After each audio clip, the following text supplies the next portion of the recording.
Radio VL, premier média de jeunes en France.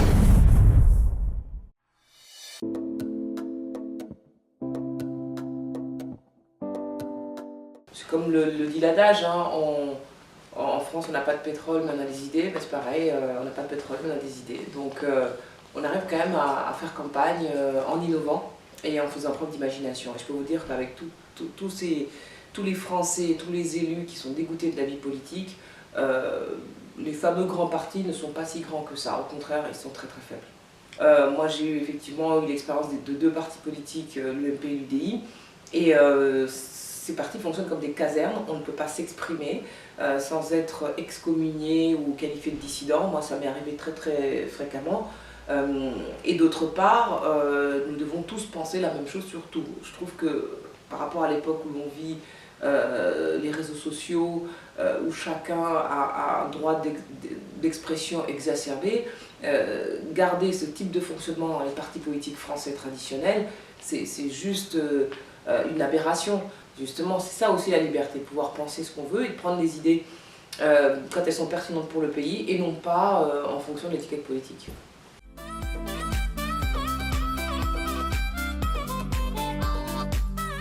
J'ai toujours senti, comment dire, assez indépendante et différente. Alors, dans le milieu politique, on me disait souvent, mais tu connais pas les codes. Si, je les connais par cœur, j'ai fait Sciences Po, j'étais administrateur du Sénat, je connais par cœur, mais sauf que je ne veux pas de ces codes-là, parce que ces codes-là ont précipité notre démocratie dans un chaos voilà, qui a amené les citoyens à complètement rejeter la vie politique aujourd'hui.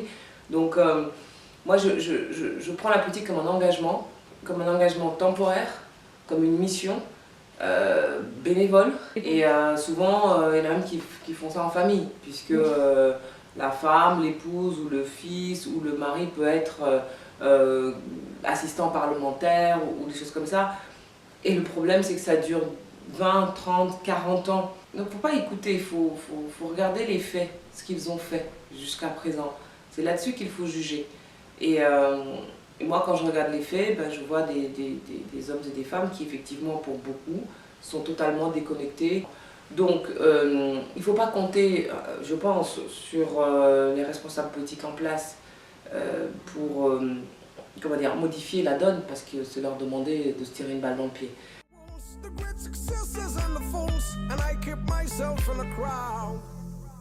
Les médias ont choisi leurs candidats parce qu'ils participent aussi de cette déliquescence de la démocratie. Ils sont très conservateurs, très suivistes. Ils ne veulent pas fâcher le système. Et donc, c'est comme ils sont assis comme sur une rente politique, médiatique, eux aussi, comme les responsables politiques. Et ils veulent que rien ne bouge. Donc, ils ont choisi leur candidat parce qu'ils veulent verrouiller la démocratie et faire qu'elle se passe comme ils veulent. Mais pour l'instant, honnêtement, ça ne me pose pas de problème. Parce que j'ai bien autre chose à faire que de truster des plateaux de France 2. Je suis sur le terrain à chercher les parrainages. Voilà. Parce que je vais pas mettre la charrue avant les bœufs. C'est-à-dire que même s'ils me faisaient micro ouvert, je n'honorerais pas forcément leurs invitations. Je ne peux pas être au four au moulin, je suis sur le terrain, rencontrer les élus, les maires tous les jours pour avoir les 500 parrainages qui me permettent d'être définitivement candidat. Comme ça, on les surprendra et ils n'auront pas d'autre choix que de tenir compte de ce choix démocratique.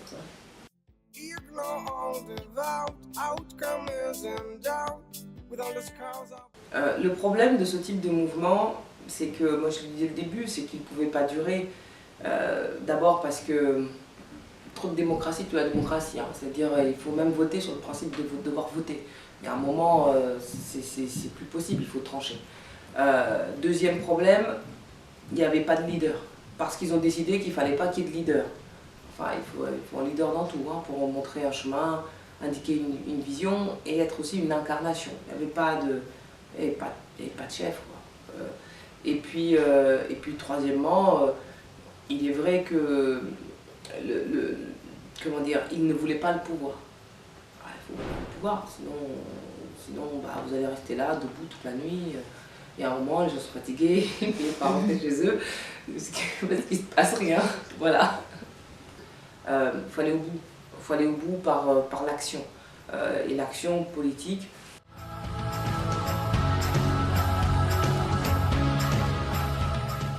Ce monde syndical est très politique. Moi, je préconise la même révolution démocratique dans les syndicats. Parce que, pareil, hein, ils sont syndicalistes à vie, ils ne travaillent plus en entreprise. Je pense aussi que là, par exemple, il faut qu'il y ait 2 mandats syndicaux maximum et après on repart bosser, voilà, que ça tourne. Il faut qu'il y ait du pluralisme syndical, c'est-à-dire que ce ne soient pas les 5 mêmes depuis l'après-guerre qui tiennent le dialogue social en France, mais qu'il y ait des nouveaux comme l'UNSA, comme les VTC. Enfin, il y a plein de nouveaux syndicats qui incarnent cette nouvelle économie qui ne sont pas représentés.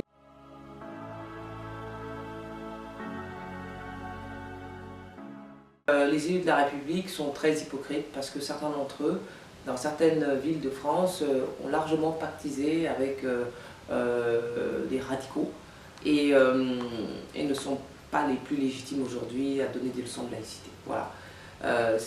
Peut-être même que les fractures identitaires que connaît le pays sont en grande partie dues à leur lâcheté par rapport à cette question-là, puisqu'ils n'ont pas hésité souvent à pactiser avec l'islamisme radical pour certains d'entre eux, pour garder la paix sociale dans certains quartiers. Et donc aujourd'hui, quand je les vois demander que la laïcité soit intégrée dans la devise de la République, je me dis, mais quels hypocrites! De la même manière, sur la politique étrangère, les mêmes vont déplorer que l'Arabie Saoudite finance les mosquées françaises, et en même temps vont aller leur vendre des armes ou leur rendre des visites. Bon, il y a un moment, cette incohérence, cette hypocrisie-là, ça fait qu'ils ne sont absolument pas crédibles pour parler de cette question. Donc c'est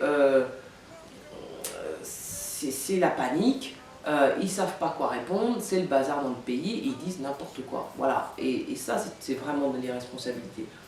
Donc sur les questions des cantines, je veux dire, je ne sais pas, jusqu'à présent ça marchait très bien. Pourquoi tout d'un coup on nous dit on va forcer les enfants à manger du porc? C'est scandaleux. C'est pas la laïcité ça. Ensuite, on nous dit il y a le voile. Mais la question avait été tranchée. Pas dans les services publics, pas à l'école, mais dans la rue, chacun fait ce qu'il veut.